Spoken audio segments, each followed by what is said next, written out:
ተመልካቾቻችን ከፕራይም ሚዲያ ዜና ፕራይም ተጀምሯል። በዜናዎቻችን የሀገር መከላከያ ሰራዊት የቢዝነስና የስፖርት መረጃዎችን አካተናል። ዜናውን እየመራው አብራችሁ ቆይታ የማደርገው ሀና አስታጥቄ ነኝ። በቅድሚያው ዋናና ዜና 18ኛው የሰንደቅ ዓላማ ቀን በተለያዩ ስነ ስርዓቶች ተከብረዋል። ሶስተኛው የአዲስ አበባ ከተማ ምክር ቤት 5ኛ ዓመት የሥራ ዘመን አንደኛ መደበኛ ጉባኤውን በአድዋ ድል መታሰቢያ በሚገኘው የምክር ቤቱ የመሰብሰቢያ አዳራሽ ተካሄደ። ከውጭ ለጋዛ ሰላም ዋነኛውና ቁልፍ የተባለለት የታጋቾች ልውውጥ በዛሬው ዕለት ተካሂዷል። ወደ መጀመሪያው ዜና አልፋለሁ።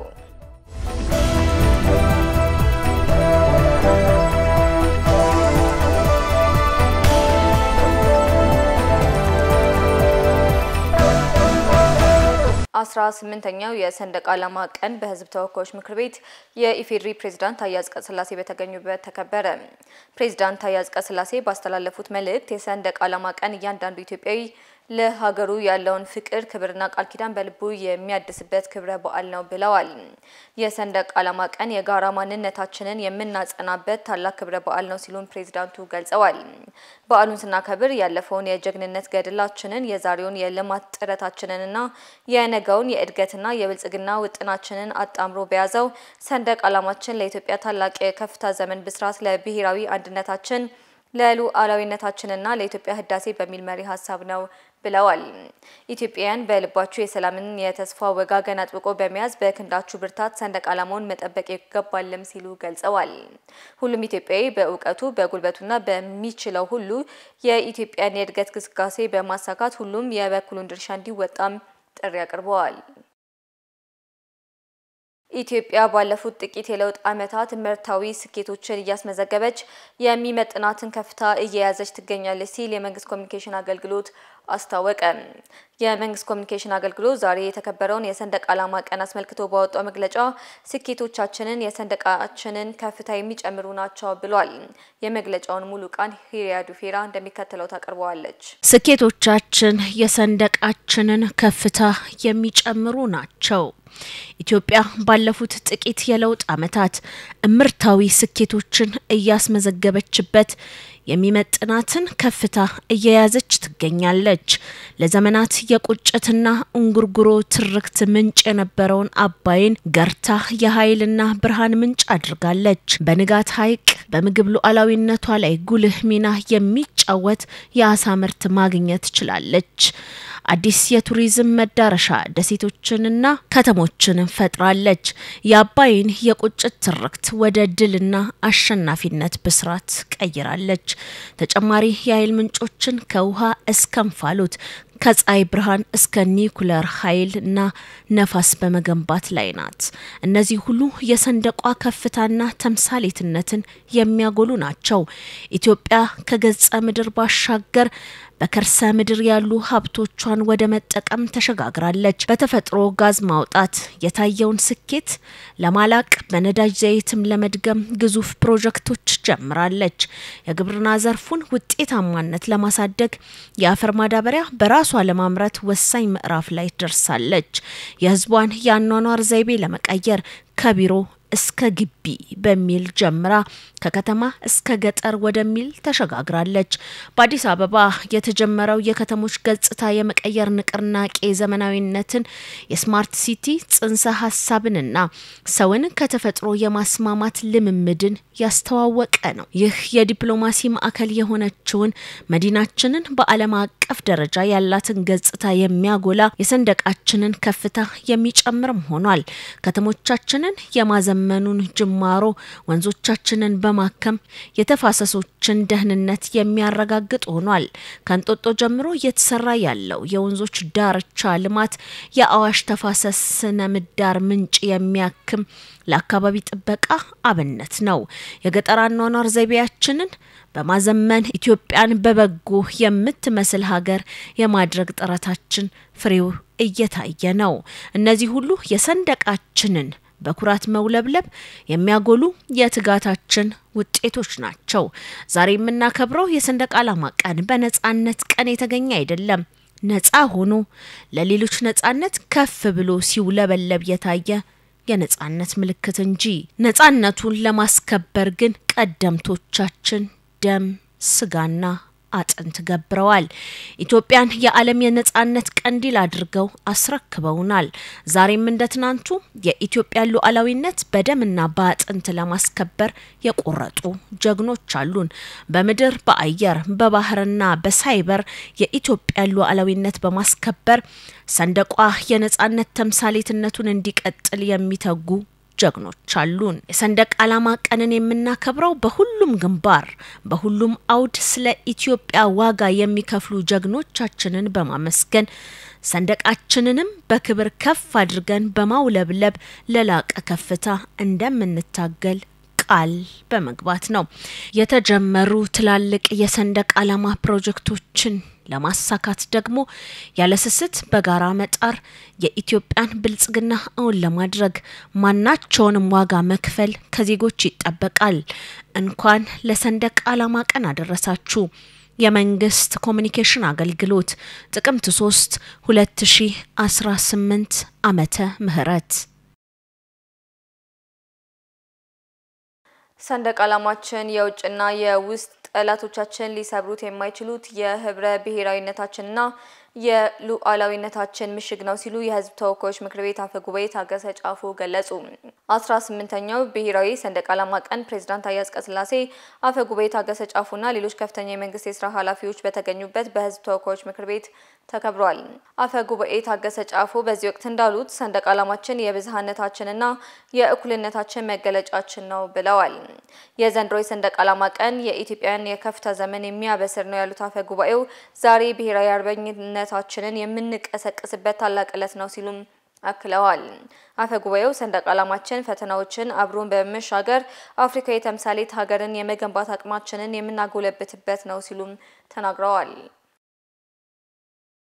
18ኛው ብሔራዊ የሰንደቅ ዓላማ ቀን በዛሬው ዕለት በኦሮሚያ የብልጽግና ፓርቲ ጽህፈት ቤት በደመቀ ሁኔታ ተከብሯል።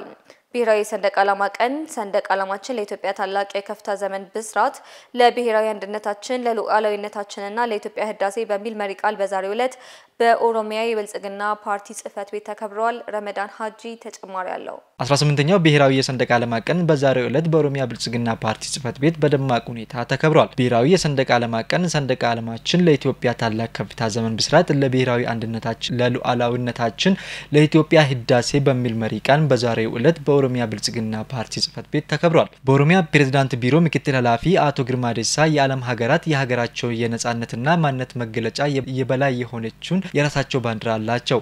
ደስታቸውና ሀዘናቸውን በሰንደቅ ዓላማቸው ይገልጻሉ እና ክብርና የሀገር ፍቅር የሚያረጋግጠው ሰንደቅ ዓላማ በመስቀል ነው። ሰንደቅ ዓላማ የማንነት መገለጫና የአንድ ሀገር ከፍታ የክብር መገለጫ ነው ብሏል። ሰንደቅ ዓላማ የማንነት መግለጫና የአንድ ሀገር ከፍተኛ ክብር መግለጫ ነው። ስለዚህ ሰንደቅ ዓላማ ከፍ ብሎ ይውለበለባል። የሀገሪቱን ነጻነትም የተሰበረ አጥንትና ደም መስዋዕትነት በመክፈል ይጠበቃል።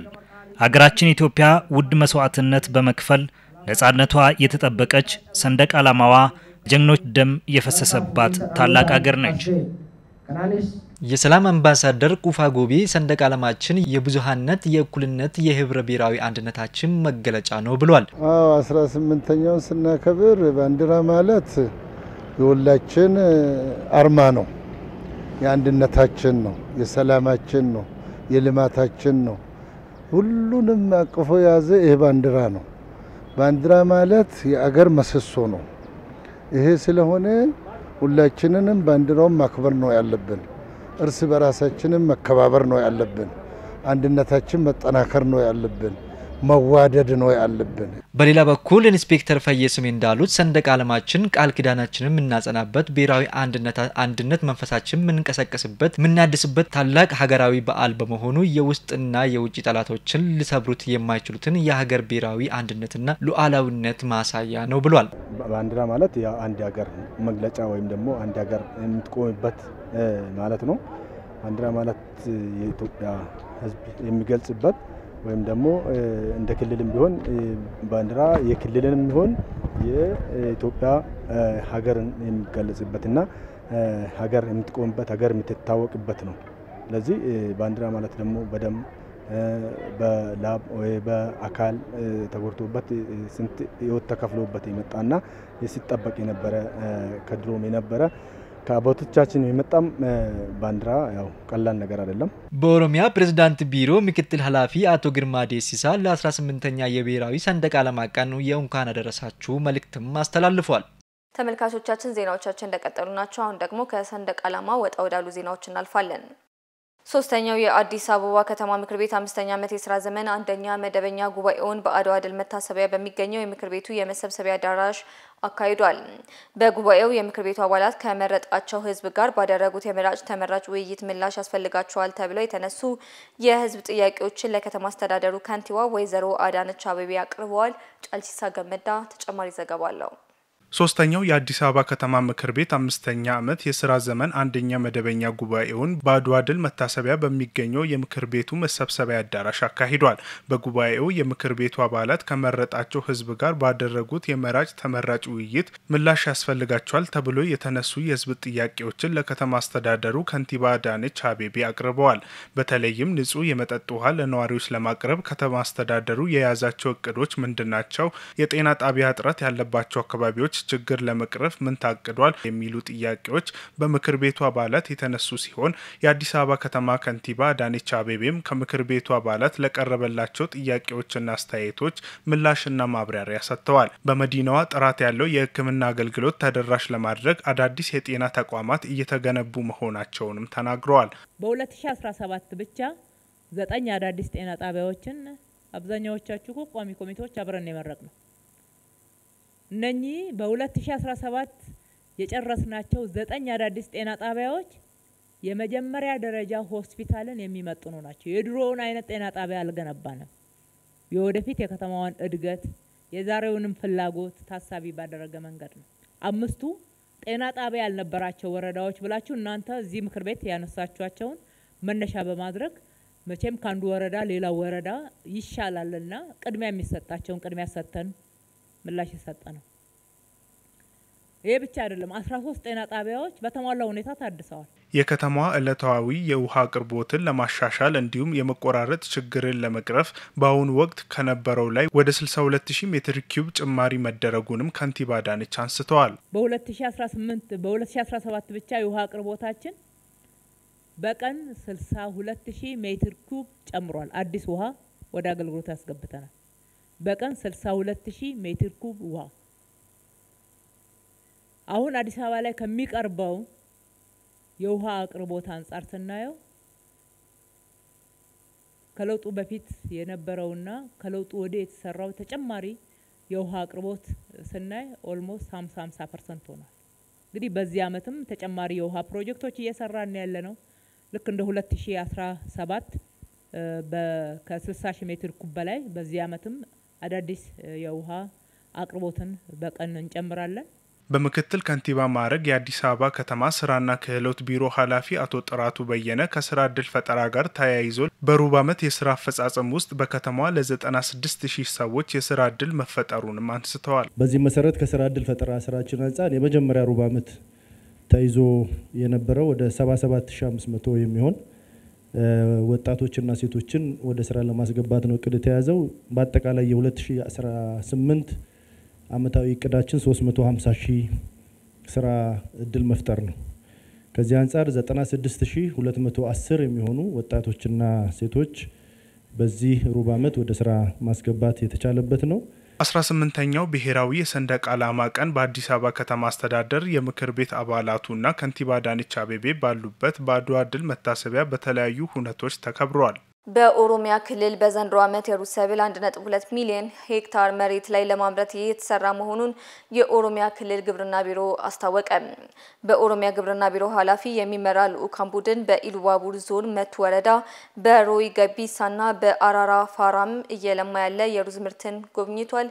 የኢሉባቡር ዞን ኮሚኒኬሽን ጽህፈት ቤት ዘገባን ኢየሩሳሌም ሽመልስ እንደሚከተለው ታቀርበዋለች። በኦሮሚያ ክልል በዘንድሮ ዓመት የሩዝ ሰብል 1.2 ሚሊዮን ሄክታር መሬት ላይ ለማምረት እየተሰራ መሆኑን የኦሮሚያ ክልል ግብርና ቢሮ አስታወቀ። በኦሮሚያ ግብርና ቢሮ ኃላፊ የሚመራ ልዑካን ቡድን በኢሉባቡር ዞን መቱ ወረዳ በሮይ ገቢሳና በአራራ ፋርም እየለማ ያለ የሩዝ ምርትን ጎብኝቷል።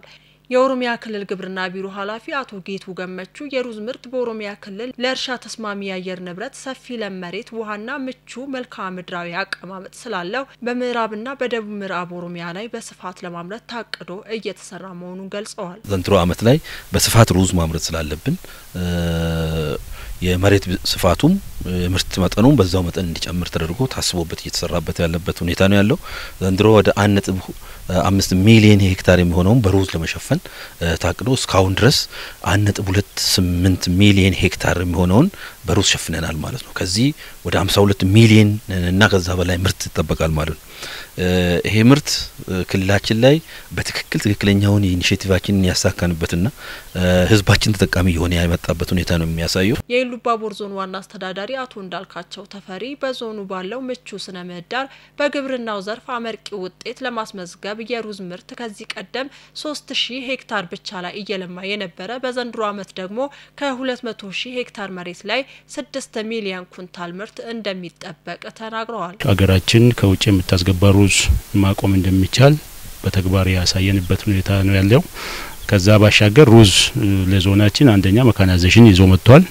ከዚህ በፊት አርሶ አደሮቻችን ሩዝ ከመስራታችን በፊት ትራክተር ብዙም አይታወቅም፣ ኮምባይነር አይታወቅም።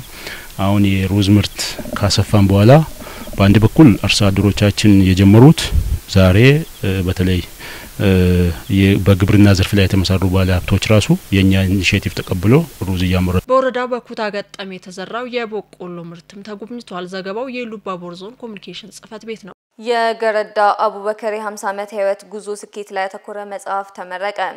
የገረዳ ሳላዲን የ50 ዓመት ጉዞ ህይወት ስኬት መጽሐፍ ጸሐፊ የሆኑት አቶ አቢ ፋቂባሊ ገረዳ ሳላዲን ከንግድ ዓለም ባሻገር በብዙ የሥራ ዘርፍ ላይ እውቅና ልምድ ያላቸው ሰው በመሆናቸው ይህን ተሞክሮ ለትውልድ ለማስተላለፍ ባላቸው ተነሳሽነት ይህን መጽሐፍ እንደጻፉም ገልጸዋል። እንደሚከተለው ታቀርበዋለች። የገረዳ ሳላዲን አቡበከር የ50 ዓመት ህይወት ጉዞ ስኬት ላይ ያተኮረ መጽሐፍ ተመረቀ።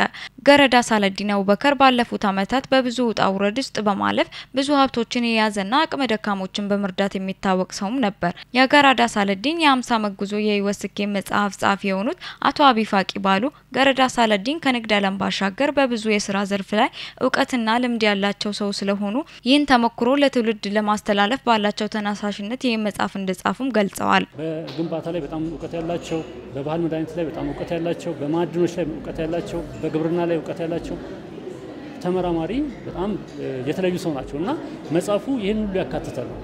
በጣም ብዙ ነገር ስላካተተ ለምሳሌ ገበሬ ቢያነበው እርሻ እንዴት ማስፋፋት እንደሚችል ሊረዳ ይችላል። ነጋዴ ቢያነበው ንግዱ እንዴት ማሻሻል እንደሚችል፣ ወደ ንግድ ለመግባት ያሰበ ሰው ራሱ እንዳይፈራ ድፍረት የሚሆን እዛ ውስጥ ነጋዴ ለመሆን ይሄ ያስፈልጋል፣ ወደ ግል ስራ ለመግባት ይሄ ያስፈልጋል የሚል ፕሪንሲፕላቸውን ወይም እምነታቸውን እዛ ውስጥ አካተናል ማለት ነው።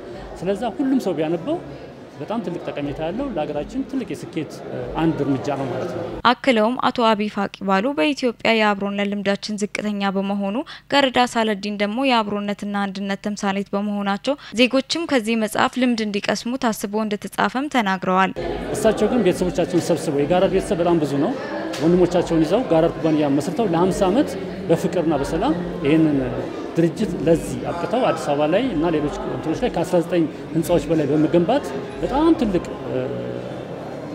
ኢንዱስትሪ የፈጠሩ ሰው ናቸውና ይሄ በጋራ መስራትንም ጭምር ያስተማሩበት፣ በዛ ላይ ደግሞ ኢትዮጵያዊነትን የሰበኩበት። ይሄ ማለት መቀሌ ላይ እንጻላቸው፣ ባህር ዳር ላይ እንጻላቸው፣ አዲስ አበባ ላይ እንጻላቸው፣ ድሬ ላይ እንጻላቸው፣ ሐረር ላይ እንጻላቸው፣ ሌሎችም ከተሞች ላይ ደግሞ የተለያዩ የኢንዱስትሪ ግብአቶች የኤሌክትሮኒክስ ፋብሪካዎች ከፍተዋልና ይሄ ራሱ ትልቅ ስኬት ነው ማለት ነው።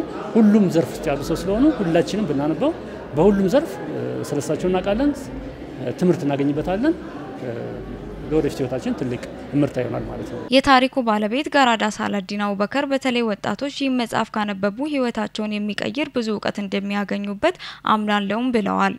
መጽሐፉ ከሁሉ በላይ ምን ወጣቱ እንዲማርበት፣ ታዳጊ ወጣቶች የሚማሩበት፣ ለሀገር ነገ ወጣቱ ለሀገር የሚጠቅሙበት፣ ይህንን አንብቦ ለራሱም ተጠቅሞ አገርም የሚጠቅምበት መጽሐፍ ነውና ያነቡት ጥሩ ትምህርት ያገኙበታል ብዬ ነው።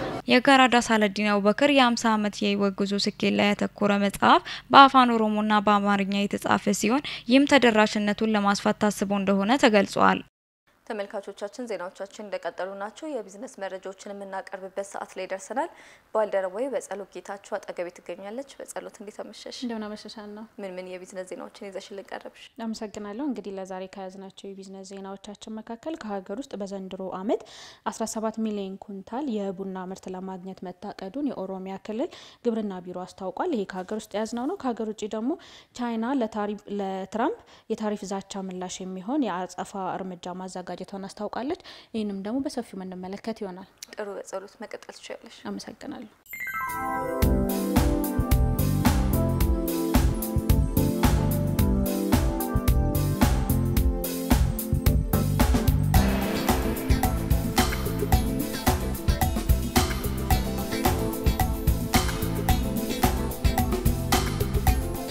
በዘንድሮ ዓመት 17 ሚሊዮን ኩንታል የቡና ምርት ለማግኘት መታቀዱን የኦሮሚያ ክልል ግብርና ቢሮ አስታወቀ።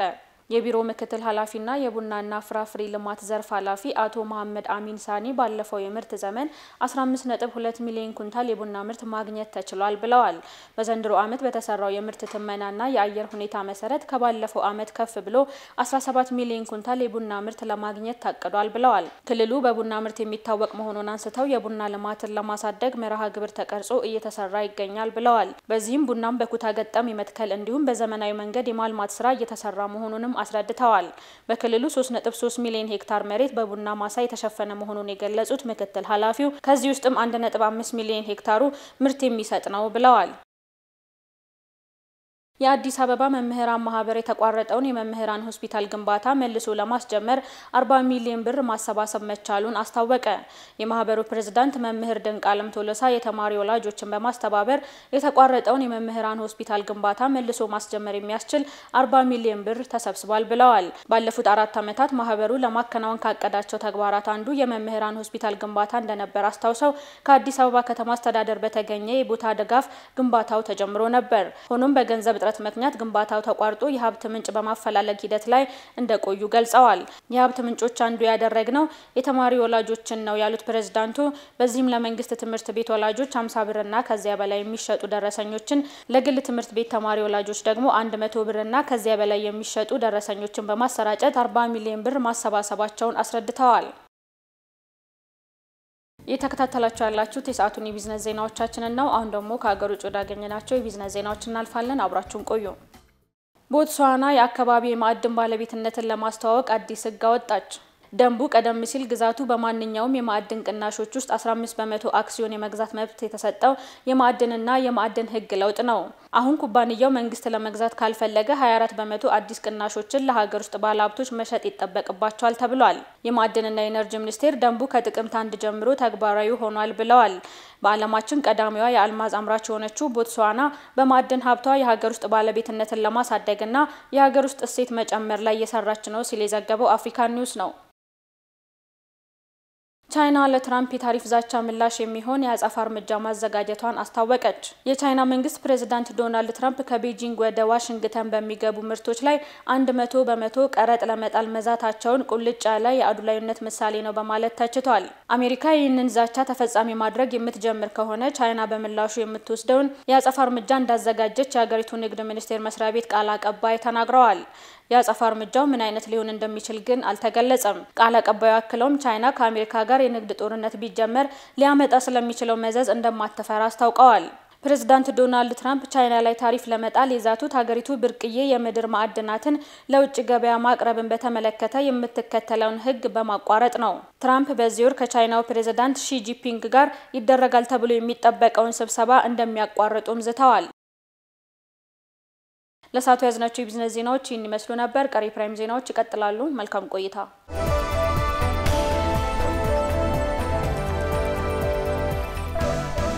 ተመልካቾቻችን ዜናዎቻችን እንደቀጠሉ ናቸው። አሁን ደግሞ ከውጭ ምንጭ ወዳገኘናቸው ዜናዎች እናልፋለን። በደቡብ አፍሪካ ሊምፖፖ በትራፊክ አደጋ የ42 ሰዎች ህይወት አለፈ። አንድ አውቶቡስ ከመንገድ ላይ ወጥቶ በሰሜናዊ የደቡብ አፍሪካ ክፍል በሚገኝ ገደላማ ተራራ ላይ በመግባቱ በትንሹ 42 ሰዎች ሲሞቱ ሌሎች 49 ተሳፋሪዎች ቆስለዋል ሲል ባለስልጣናቱ በዛሬው ዕለት አስታውቀዋል። የትራንስፖርት ሚኒስቴር ባወጣው መግለጫ እንዳስታወቀው ከተጎጂዎቹ መካከል 7 ህጻናት፣ 17 ወንዶችና 18 ሴቶች ይገኙበታል። አውቶቡሱ ወደ ዚምባብዌ በመጓዝ ላይ የነበረ ሲሆን ወደ ትውልድ ሀገራቸው የሚሄዱ የዚምባብዌና የማላዊ ዜጎችን አሳፍሮ እንደነበር የትራንስፖርት ሚኒስቴሩ አስታውቋል።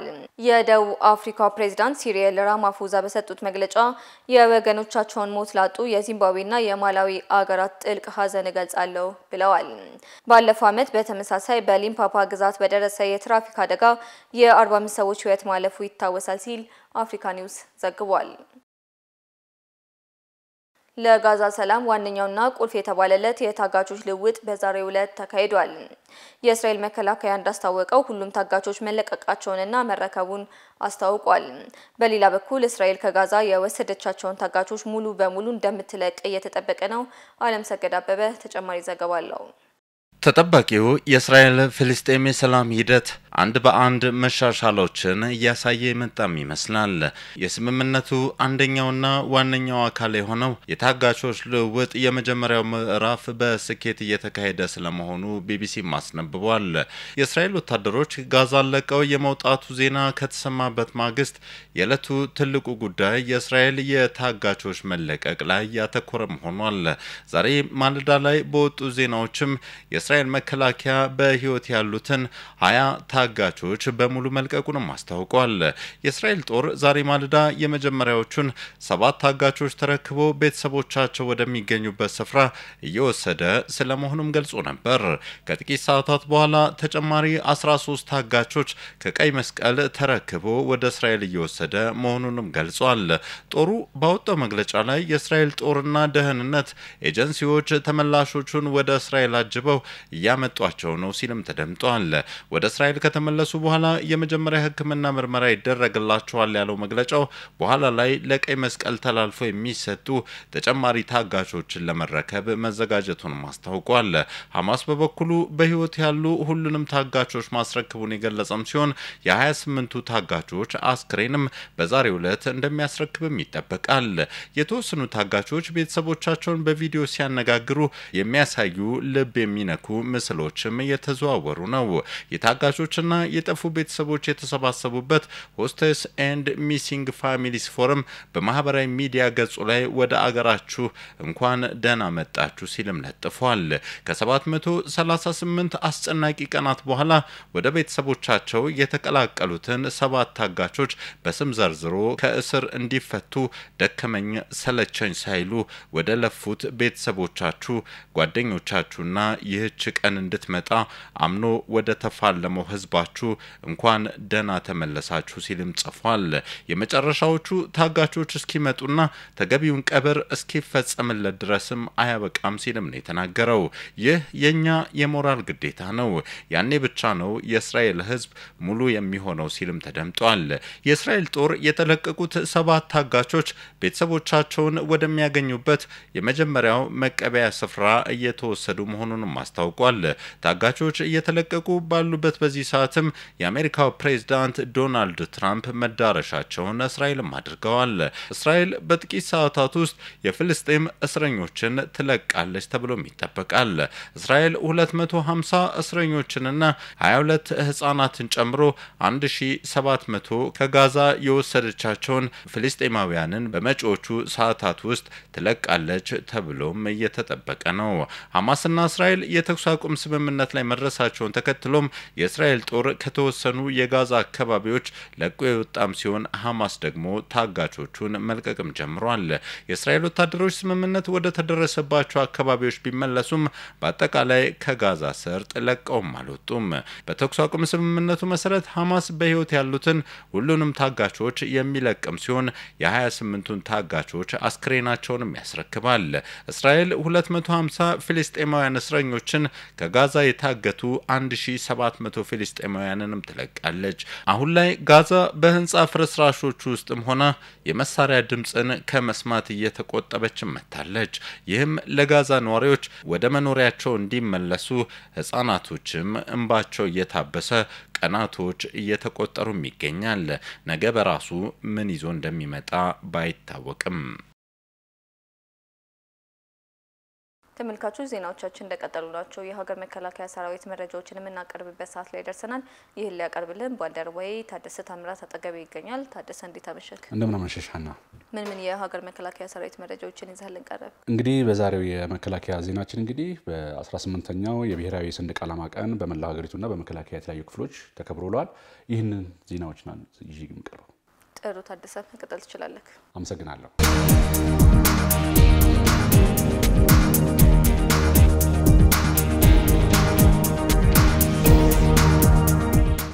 የብሔራዊ የሰንደቅ ዓላማ ቀን በሀገር አቀፍ ደረጃ ተከበረም። 18ኛው ብሔራዊ የሰንደቅ ዓላማ ቀን በመላው ሀገሪቱና በመከላከያ የተለያዩ ክፍሎች በተለያዩ መርሃ ግብሮች ተከብሮ ውሏል። በዓሉ ሰንደቅ ዓላማችን ለኢትዮጵያ ታላቅ የከፍታ ዘመን ብስራት፣ ለብሔራዊ አንድነታችን ሉዓላዊነታችንና ለህዳሴያችን በሚል መሪ ሐሳብ ነው የተከበረው። በሀገር አቀፍ ደረጃ ለ18ኛ ጊዜ በተከበረው የሰንደቅ ዓላማ ቀን የኢፌዴሪ ፕሬዝዳንት ታዬ አጽቀሥላሴ ባስተላለፉት መልእክት ኢትዮጵያውያን ለሀገራቸው ፍቅርና አንድነትን የሚያወድሱበት የነገ ተስፋቸውን የሚያጸኑበት መሆኑንም ገልጸዋል። በዚህ የሰንደቅ ዓላማ ቀን ስነ ስርዓት ላይ ፕሬዝዳንት ታዬ አጽቀሥላሴ እንደተናገሩት የሀገርን ሰላምና ሉዓላዊነት በጽናት እየጠበቁ ለሚገኙ ለሀገር መከላከያ ሰራዊት፣ ለፌዴራል ፖሊስና ለጸጥታ ኃይሎችም ምስጋናቸውን አቅርበዋል። ድንበርና ሉዓላዊነት ለመጠበቅ የዜጎቻችን ሰላምና ደህንነት ለማረጋገጥ በበረሃው በዱሩ በውርጩና በሐሩሩ ሳይሰለቹ በጽናት ለቆሙት ጀግኖች ልጆቻችን ልባዊ ምስጋናዬን ለማቅረብ እወዳለሁ። ለጀግናው የመከላከያ ሰራዊታችን፣ ለፌዴራልና ለክልል ፖሊስ አባላት እንዲሁም በመላው ሀገሪቱ ለሰላም ዘብ ለቆሙ ሚሊሻዎችና የጸጥታ ኃይሎች ሁሉ ከፍተኛ ምስጋናና ክብር ይገባቸዋል። የነርሱ መስዋዕትነት የሀገራችን እምርታ የማይናወጥ መሰረት ነው ለማለት ይቻላል። ሰንደቅ ዓላማ በእያንዳንዱ ሰራዊት ልብ የታተመ የነጻነት መገለጫ ታላቅ የብሔራዊ ኩራት አርማ ነው ሲሉ የመከላከያ ሰራዊት መረጃ ዋና መምሪያ ኃላፊ ጄኔራል ጌታቸው ጉዲና ገለጹም። ጄኔራል ጌታቸው ጉዲና በዚህ ጊዜ ባስተላለፉት መልእክት ሰንደቅ ዓላማችን የሉዓላዊነታችን ነጸብራቅ የነጻነትና የአርበኝነት አሻራና መገለጫ ነው ያሉት ሰንደቅ ዓላማችን የመከላከያ ሰራዊታችን ከቃል እስከ ሕይወት መስዋዕትነት የተጋመደ ቁርኝትና ትስስር አላቸውም ብለዋል። እያንዳንዱ ሰራዊት አባል በቀኝ ክንዱ በመለየውና በየክፍሉ አርማ በመስሪያ ቤቱና ካምፕ ብሎም በመስዋዕትነትን ሲያጋጥመው መሸፈኛና ማጀቢያው ሰንደቅ ዓላማው ነው ብለዋል። በዚህም ምክንያት ሰንደቅ ዓላማ ለሰራዊታችን የተለየ ትርጉም አለው ሲሉም ገልጸዋል። በመከላከያ ዋር ኮሌጅ የሰንደቅ ዓላማ ቀን ተከብሮ ውሏል። በመከላከያ ዋር ኮሌጅ በተካሄደው የሰንደቅ ዓላማ ቀን የኮሌጁ ዋና አዛዥ ሜጀር ጄኔራል ቦልቲ ታደሰ የማንነታችን መገለጫ የሆነው ሰንደቅ ዓላማችን ስናከብር ለሀገራችን ሉዓላዊነት መስዋዕትነት ለከፈሉ ጀግኖች የምናስታውስበትና ክብር የምንሰጥበት ጊዜ ነው ብለዋል። ሰንደቅ ዓላማ በየቦታ በሀገራችን ባሉበት ቦታ በስራ ቦታ በከፍተኛ ትምህርት ቤቶች በከፍተኛ ኤምባሲዎች በባህር ላይ ባሉ ቦታ በሙሉ ዛሬ ክብረ በዓሉ በድምቀት ይከበራል። በመሆኑም ይሄ ማንነታችንና የባህላችን መገለጫ የሆነው ሰንደቅ ዓላማ ሁሉ ጊዜ ስናከብር እኛ ልዩ ክብር ይሰማናል። በተለይ ደግሞ ኢትዮጵያ ሀገራችን ለዳር ድንበሯና ለክብሯ ስል መስዋዕትነት የከፈሉ ትላልቅ ጀግና አባቶች፣ እናቶች እና ለዚህ የተዋደቁ መስዋዕትነት የከፈሉ ደማቸውን አጥንታቸውን ከስክሶ ለዚህ ያበቁን ታላላቅ አመራሮችና ሀገሮች ሁሉ ጊዜ የምናስታውስና ለነሱ ክብር የምንሰጥበት ቀን ነው ብሎ መውሰድ ይቻላል። ኮኖኖ አክለውም የሀገራችንን እድገትና ሰላም የማይሹ ተላላኪ ባንዳዎችን ከድርጊታቸው እንዲቆጠቡም አሳስበዋል። ሰራዊታችን ሁሉ ጊዜ እየከፈለ ያለው መስዋዕትነት ማስታወስ ያስፈልጋል። ለዚህ ደግሞ ለኛ የማይተኙ ጸረ ሰላም ኃይሎች ይሄንን ሰንደቅ ዝቅ የሚያደርጉ ኢትዮጵያን በሄዱበት ቦታ ዝቅ የሚያደርጉ ሀገራችን በሄደችበት ቦታ ዝቅ የሚያደርጉ ጸረ ሰላም ኃይሎች ትላንት ማልተኙንም ዛሬም እየተኙ አይደለም፣ ነገም አይተኙም። ለነዚህ ሰዎች ልካቸው መንገር የሚፈልገው እኛ ኢትዮጵያውያኖች ነን። እኛ ኢትዮጵያውያን ጸንተን ሀገራችን መጠበቅ ሀገራችን ሉዓላዊነት መጠበቅ ያስፈልጋል። አሁን ያገኘነው ሰላም፣ መረጋጋት፣ የኢኮኖሚ አንድነት፣ አብሮነት፣ መቻቻል የመጣው በዚህ ሰንደቅ ዓላማ ስር ሆነን ነው። ይሄ ሰንደቅ ዓላማ እንዳይኖር ይሄ ሰንደቅ ዓላማ ለሀገራችን ክብር ዝቅ እንድል ሌት ተቀን ለሚሰሩ ሰዎች መልእክት ማስተላለፍ የምንፈልገው ነገር ቢኖር እኛ ኢትዮጵያውያን ከፍ የምንል የኢትዮጵያ ከፍታን ሁሉ ጊዜ የምንዘምር የኢትዮጵያን ከፍታ ሁሉ ጊዜ የምናወድስ ኢትዮጵያኖች በመሆናችን አሁንም ደጋግሞ ሊያውቁ ይገባል። ኢትዮጵያን መንካት ማለት እኛን መንካት ነው። ኢትዮጵያን መንካት ማለት ሰንደቁን መንካት ነው።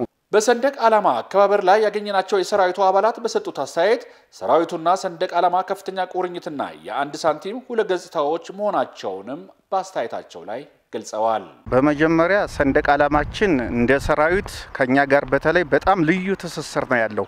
ምክንያቱም መስዋዕትነት የምንከፍለው የመጨረሻ የሀገራችን ሉዓላዊነት መገለጫ ስለሆነ ለዚህ ሉዓላዊነትም ለሰንደቅ ዓላማችን ክብርም መስዋዕትነት ነው የሚከፍለው ሰራዊቱ። ስለዚህ እኛ በተለይ የሰራዊት አባላት ለሰንደቅ ዓላማ ያለን ክብርና መገለጫችን ስለሆነች በጣም ለየት ያለ ክብር ነው ያለን። ምክንያቱም ሰንደቅ ዓላማ ከጀርባው ብዙ ነገር አለ። ብዙ ከጥንት ከአባቶቻችን ጀምሮ እስካሁን ድረስ ለሷ ክብር ብዙ መስዋዕትነቶች ተከፍለዋል፣ ብዙ ነገሮች ተከፍለዋል። ምክንያቱም እንግዲህ የሀገር እድገት የሀገር ብልጽግና የማንነታችን መገለጫ ስለሆነ ሰንደቅ ዓላማ በተለይ በእኛ በሰራዊቱ ለየት ያለ ክብር ነው የምንሰጠውና በዚያ መልኩ ነው የምናከብረው። ሰንደቅ ዓላማ በሰራዊቱ ዘንድ ሁሉ ጊዜ በጣም የሚከበርና በጣም የሚወደድ ነው። ሰራዊትና ባንዲራ ሰንደቅ ዓላማ የአንድ ሳንቲም ሁለት ገጽታ ነው። ምክንያቱም በፍጹም መለያየት የማይቻል ሰራዊት ሁሉ ጊዜ የሰንደቅ ዓላማን ሁሉም ሰራዊት ይረዳል ብዬ ነው እኔ ማስበው። ምክንያቱም ሰንደቅ ዓላማ ልዩ የሆነ ለሰራዊት አልፎም ለኢትዮጵያ ሕዝብ ልዩ የሆነ ቁርኝት ስላላቸው። ተመልካቾቻችን ከፕራይም ሚዲያ የመከላከያ ዜናዎች ይህንን ይመስላሉ። ሰላም።